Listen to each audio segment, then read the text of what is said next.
என்ன நீங்கள் ஆளுகிறீர்கள் என்று கேட்கிறேன். என்னமோ பெரிய கொள்கைகள் எல்லாம் பேசுகிறீர்கள். கள்ளச்சாராயத்தில் செத்தவனை தவிர வேறு என்ன உன்னுடைய பணம்? அதற்கு முடிவு நான் தானே ஒழுங்காக சொல்லுகிறேன், வேறு எவன் சொல்லுகிறான்? 250 ரூபாய் கொடுத்து சீமை சாராயத்தை குடிக்க முடியாது. அது மட்டும்தான் நீ வைத்திருக்கிறாய். கள்ளுக்கடையை மூடி விட்டாய், சாராய கடையை மூடி விட்டாய். சீமை சாராயம் குடிக்கிறது மட்டும்தான் அரசு அனுமதிக்கின்ற ஒன்று என்றால், ஒரு நாளைக்கு 250 ரூபாய் சம்பளம் வாங்குறவன் 250 ரூபாய் கொடுத்து எப்படி டாஸ்மார்க்கில் குடிப்பான்?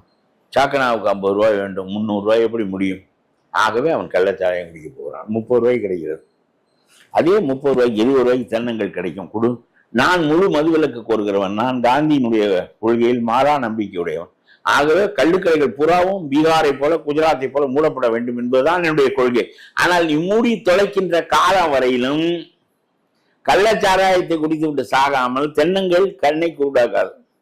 தென்னங்கள்